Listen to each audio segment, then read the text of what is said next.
Thank you. So I'm going to present a few results we have obtained of the comparison of arithmetic circuits in terms of space efficiency, with a notion called succinctness.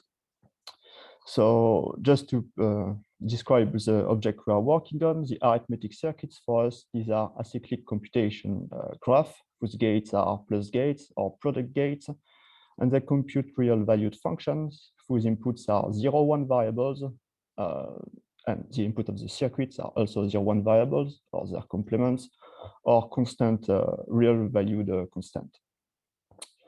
So these arithmetic circuits are the real valued counterparts of Boolean circuits called NNF, negation normal form.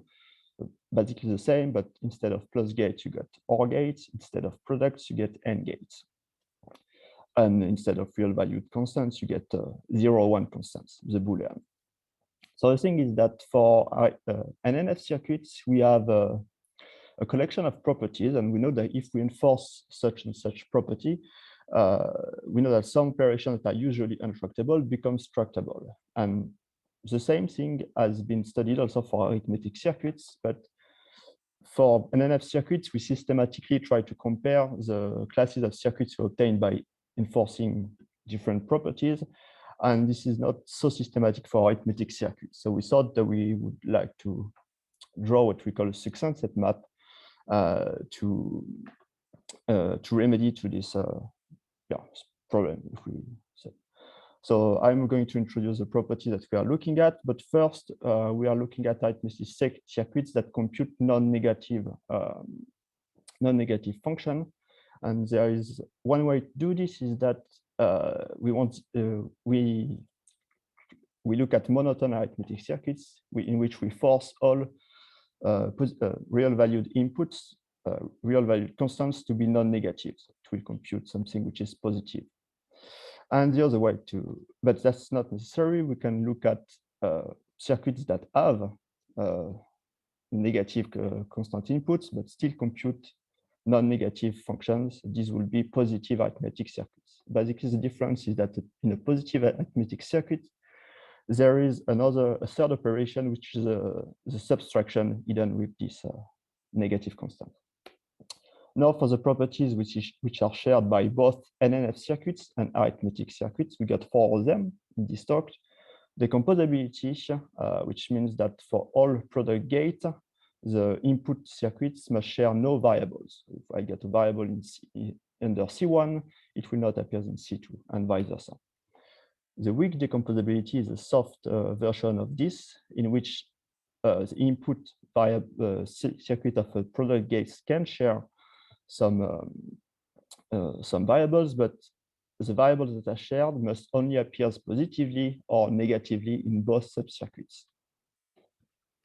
And then we get a determinism, which is a property for plus gate, which means that basically, if you look at the input circuit of the plus gate, on every assignment, there is only one of them which is allowed to return a non-zero value, which is to say that their products must always be 0. And yeah, in a sense, you could replace the plus operation by a max operation, and you would get the same function computed.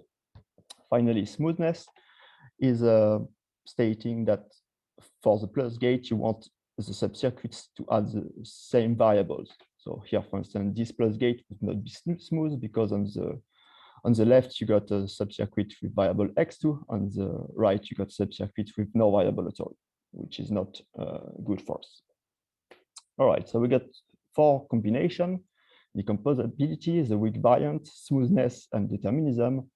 And we know that if we enforce different combination of these 4 properties, then we get different operations that become tractable. So say if an arithmetic circuit compute a probability distribution, so this will be a positive arithmetic circuit for sure. Then we get queries like computing the marginal of the probability distribution, usually untractable on arithmetic circuits, but as soon as you have smoothness and some kind of decomposability, it becomes tractable. Also, another example, a query is like computing the maximum a posteriori.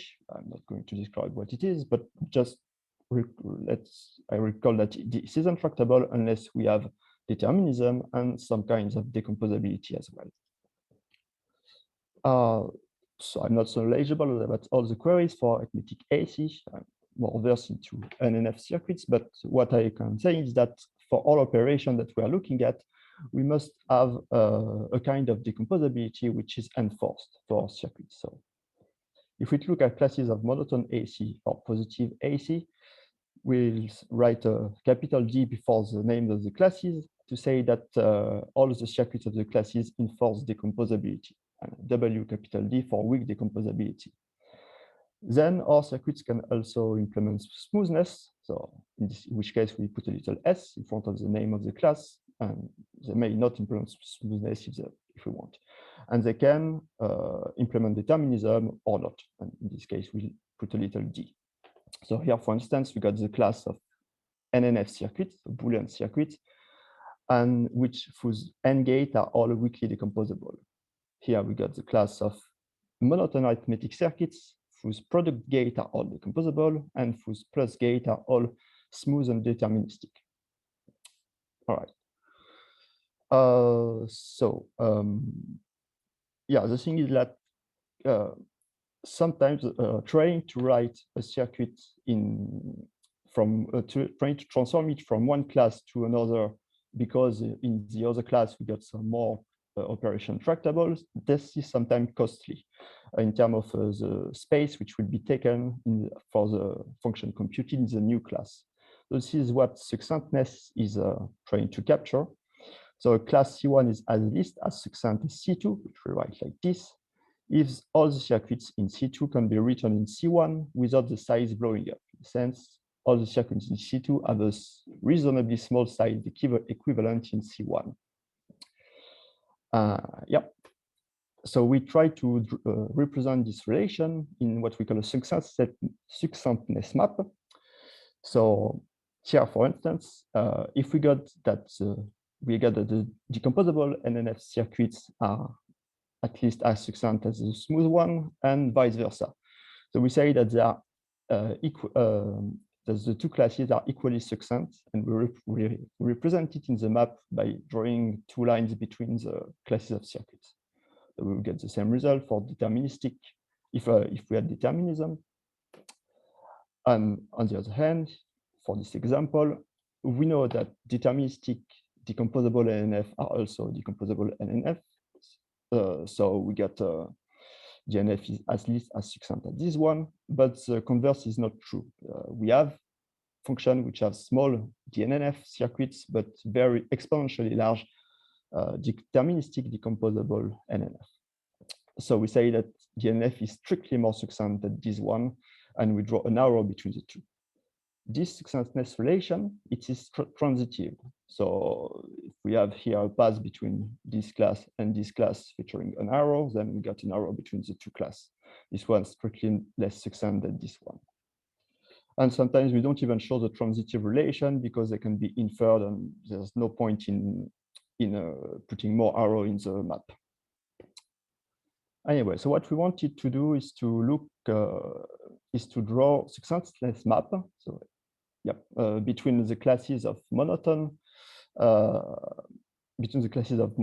arithmetic circuits and that of the classes of positive arithmetic circuits. And we use that of the succinctness map for NNF circuits to help us doing this. So what was known already before we started is that the map, this part of the map for the NNF circuit. So the part of the map where we have only decomposability, not weak decomposability. So this was known. And what was not too hard to show is that this map is actually exactly the same, will be exactly the same as this one. The map for NNF will be the same as that for monotone arithmetic circuits. Because it's quite easy to take an NNF and obtain a monotone AC from it. You just replace all OR gate by plus, all AND gate by product, and then you get a relation between the two kinds of circuits that preserves the structural properties, the size of the circuit, and even the support of the circuit. And this is enough to prove that, yeah, if we have some relation here, we'll get them here as well. Yeah, and vice versa. Yep. So what was known also before we started working is that is this relation here, the fact that for arithmetic circuits, when we have smoothness, condition of the plus gate, then weak decomposability and decomposability, which are conditions of the product gates, are essentially the same thing. You can go from smooth, weak decomposable monotone circuits to a smooth decomposable monotone circuits without in linear time, I think. Yeah. So here we got that these classes are as succinct as each other. And this transformation from one class to the other also preserve determinism. So we got this relation as well. And it works even for positive arithmetic circuits. And as I said before, if there is something which is happening here, it also happens here. So we got more succinctness relation for the Boolean succinctness map. All right.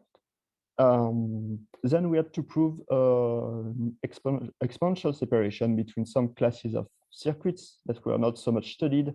Essentially, especially the class that have implement weak decomposability are not so much studied. So we have to prove a few separation results. I'm not going too much to the details. Yeah, we also had to prove that some classes are incomparables. Yeah, so basically these two classes would be incomparable. There are functions that are small DNF but large circuit in this class and vice versa. And when once we are done with this succinctness map, as I said, we got this one for free. So we got the full succinctness map for positive and monotone AC. So very quickly, as I'm already late, for positive AC, the things are more different. The only thing we could say for this AC, in which I recall subtraction become available in a sense, is that when you implement determinism, deterministic positive AC is basically a deterministic monotone AC. Just have to switch the signs, and yeah, you obtain a monotone AC, and by determinism, it still computes the same function. So the back of the cube map here is the same as that for monotone AC. And we still have, can have some other relation that we can infer from this between the non-deterministic AC and the deterministic variance, but that's about it.